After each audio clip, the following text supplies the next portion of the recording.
Je vais vous présenter l'algorithme de Grover qui est un algorithme de recherche dans une liste. Alors tout d'abord, on va passer en revue la complexité des algorithmes de recherche classiques. Donc on prend une liste de taille n, c'est-à-dire qui possède n éléments. Et tout d'abord, on suppose que la liste est ordonnée, donc la liste elle est triée. Et donc à ce moment-là, on peut effectuer une recherche par dichotomie et qui est très efficace et qui demande jusqu'à log en base 2 grand N test et donc une complexité assez faible. Maintenant, les listes elles sont pas toujours ordonnées. Il peut y avoir plusieurs raisons. Soit la liste elle est trop grande et trier une liste au préalable, c'est une opération très coûteuse qu'on ne veut pas faire. Soit dans la liste, il y a des éléments qu'on ne peut pas comparer entre eux et donc on ne pourra pas vraiment trier cette liste. Et donc, si on suppose que la liste n'est pas ordonnée, on n'a pas d'autre choix que de tester les éléments un par un. Et donc, on a une complexité qui est de grand N, complexité grand O de N. Et maintenant vient l'algorithme de Grover. Donc, sur une liste non ordonnée, c'est un algorithme qui fonctionne sur les ordinateurs quantiques et sa complexité est un grand O de racine de N. Donc évidemment, ça reste moins bien que la recherche sur une liste ordonnée, mais c'est beaucoup mieux que la recherche classique sur une liste non ordonnée. Et donc par exemple, si on a 1 milliard d'éléments, ici, sur un ordinateur classique, vous devez faire jusqu'à 1 milliard de tests. Alors qu'avec l'algorithme de Grover, vous avez seulement 30 000 tests à effectuer. Donc le gain est vraiment énorme. Alors, il y a quand même un inconvénient à l'algorithme de Grover, c'est que c'est un algorithme probabiliste, c'est-à-dire qu'il ne renvoie pas le bon résultat dans tous les cas. Et donc, par exemple, il va renvoyer le résultat correct dans 90% des cas. Alors, est-ce que c'est grave? Alors, pas toujours, c'est-à-dire que dans beaucoup de cas, vous pouvez vérifier si la réponse obtenue est la bonne ou pas. Et si la réponse ne vous convient pas, vous pouvez relancer l'algorithme et vous obtiendrez une réponse qui est la même ou pas la même, et en relançant l'algorithme plusieurs fois, à la fin, vous obtiendrez la bonne réponse.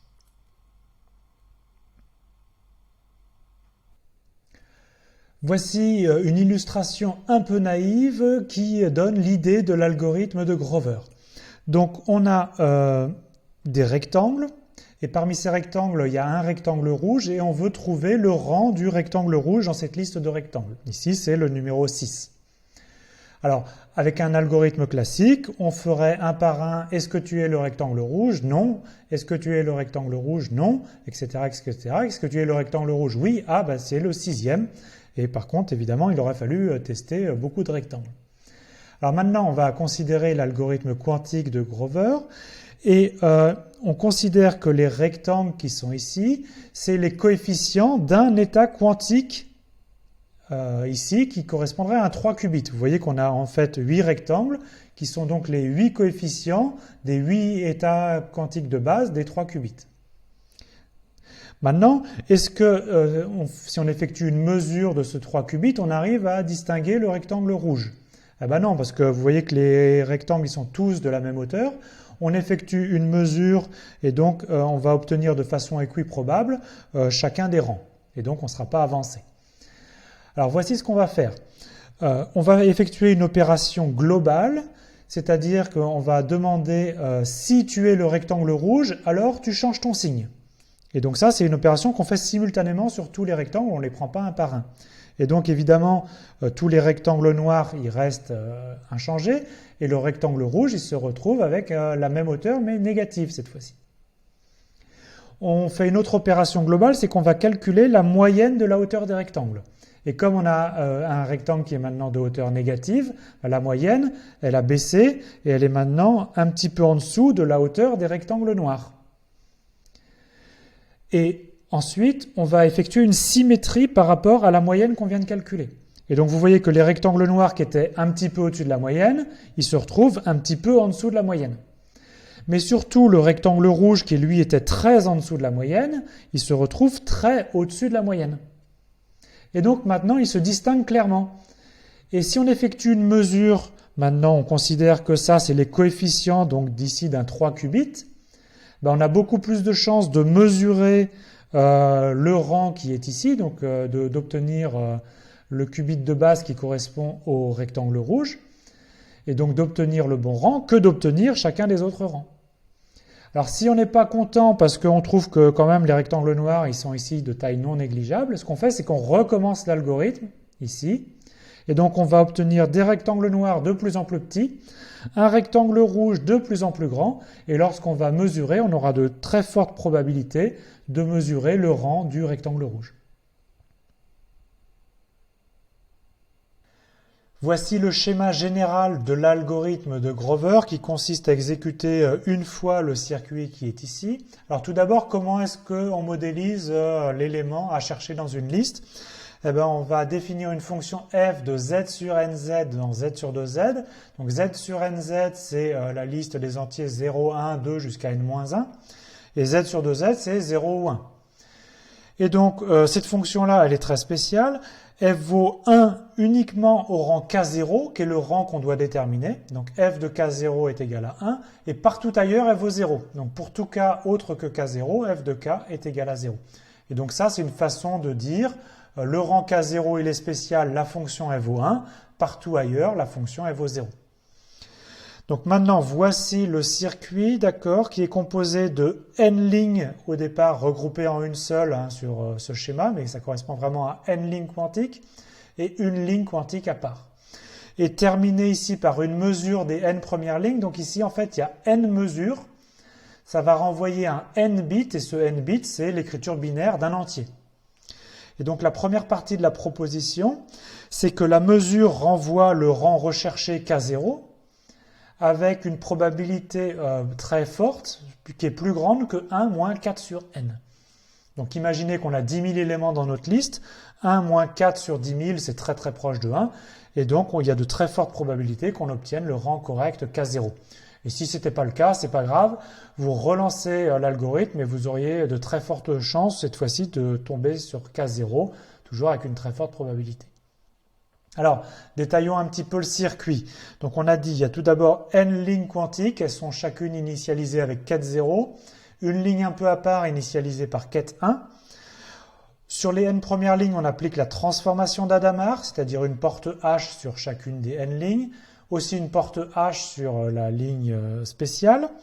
Et ensuite, on a une succession de portes de Grover, d'accord, un certain nombre de fois la porte de Grover, on va expliquer juste après. Et on a déjà dit qu'on termine par n mesures de nos n premières lignes, et c'est ça qui renvoie le rang recherché. Alors qu'est-ce que c'est qu'une porte de Grover? C'est tout simplement la combinaison de deux portes. La première porte, c'est l'oracle associé à notre fonction f. La fonction f, c'est celle qui détermine le rang. Et une symétrie S psi h qu'on expliquera un petit peu après. Donc maintenant, combien de portes de Grover il y a dans ce circuit? Eh bien, il faut utiliser environ pi sur 4 fois racine de n portes de Grover G. D'accord? Et donc ça nous donne la complexité. Vous voyez que on va appliquer la fonction f, évaluer la fonction f à chaque fois qu'on utilise l'oracle. Et donc à chaque fois qu'on applique une porte de Grover, ça correspond à une complexité 1. Il y a en tout environ racine de n portes si on oublie le coefficient pi sur 4. Et donc on a une complexité en grand O de racine de n.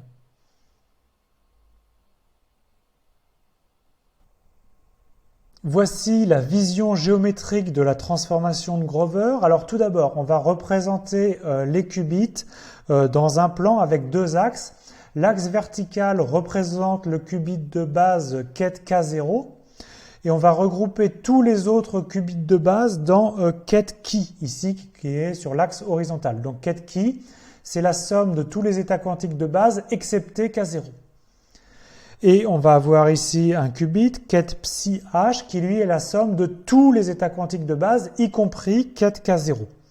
Et donc, au départ, notre état initial est très proche de l'axe horizontal.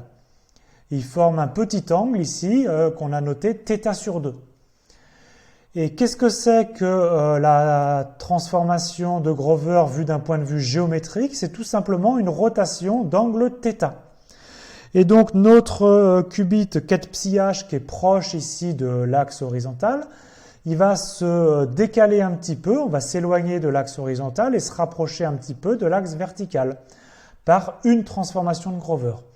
Et bien sûr, qu'est-ce qu'on fait? C'est qu'on itère cette transformation de Grover, c'est-à-dire qu'on effectue plusieurs rotations d'angle θ, et on s'arrête quand on est le plus près possible de l'axe vertical. Alors on ne va pas forcément tomber pile sur l'axe vertical, mais en tout cas on va pouvoir s'arrêter dans un voisinage proche de l'axe vertical. Et qu'est-ce qu'on fait à ce moment-là quand on a un qubit qui est proche de cet axe vertical? Eh bien, on peut le mesurer et donc il y a grande chance que ce qubit s'effondre sur quête K0. Et donc on va récupérer le rang K0.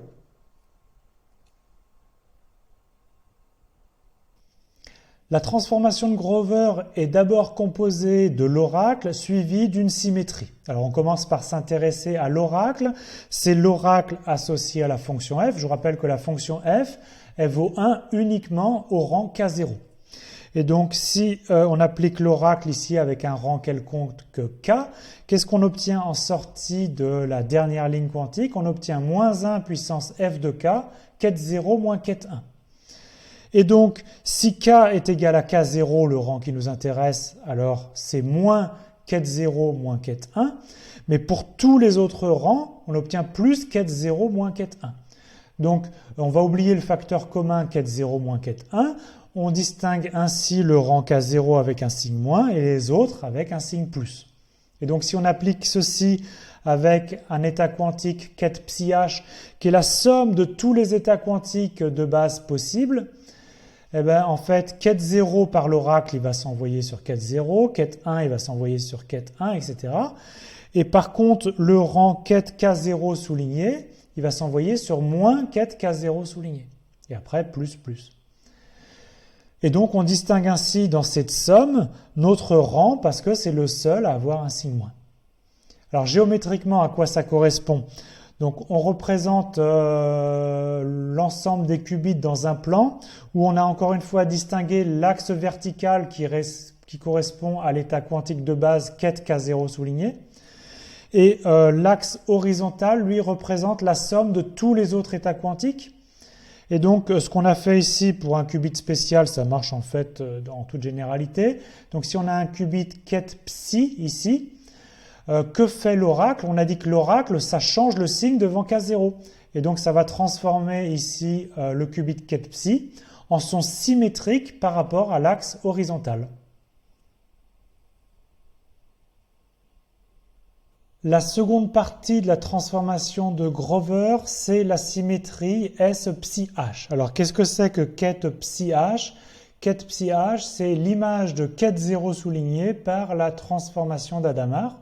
Et autrement dit, c'est tout simplement la somme de tous les états quantiques de base, quête 0 souligné, plus quête 1 souligné, plus quête 2 souligné, etc. Et normalisé, c'est-à-dire divisé par racine de 2 puissance n. Maintenant, on peut définir la symétrie S psi h par une formule un petit peu barbare. C'est 2 quêtes psi h fois bras psi h moins identité. Et concrètement, qu'est-ce que ça veut dire si on l'applique à un qubit quête phi? Eh bien, le résultat, c'est 2 quête psi h moins le produit scalaire hermitien entre psi h et phi moins quête phi. Et donc, on a dit que géométriquement, ça correspond à une symétrie, et en fait, une symétrie d'axe quête psi h. Alors, on a représenté ici quête psi h ici par un vecteur vert, et si on prend en entrée un vecteur quête phi ici en bleu, eh bien, par symétrie, on obtient ici le vecteur rouge, S psi h de quête phi, et qui est donc le symétrique du vecteur bleu par rapport à l'axe vert ici. On peut maintenant conclure avec notre transformation de Grover. Je vous rappelle que la transformation de Grover G, c'est d'abord l'application de l'oracle associé à F, suivi de notre symétrie S psi h. Et maintenant, je vous affirme que ça correspond à une rotation d'angle θ. Alors, on avait vu que l'oracle associé à F, ça correspond à une symétrie axiale d'axe horizontal, ici représentée par quête qui. Et notre symétrie S psi h, c'est une symétrie axiale d'axe vert ici. Et donc l'axe correspond à quête psi h. Je vais noter θ sur 2, l'angle entre ces deux axes. Alors attention, dans la réalité, l'angle en est très très petit et là je l'ai grandement exagéré. Maintenant, on sait que quand on compose deux symétries axiales, on obtient une rotation et l'angle de cette rotation, c'est le double de l'angle entre les deux axes. Et donc ça signifie exactement que notre transformation de Grover, c'est une rotation d'angle θ. Et donc, comment est-ce qu'on calcule l'image d'un qubit ket phi par la transformation de Grover? Eh bien, tout simplement, on effectue la rotation d'angle θ.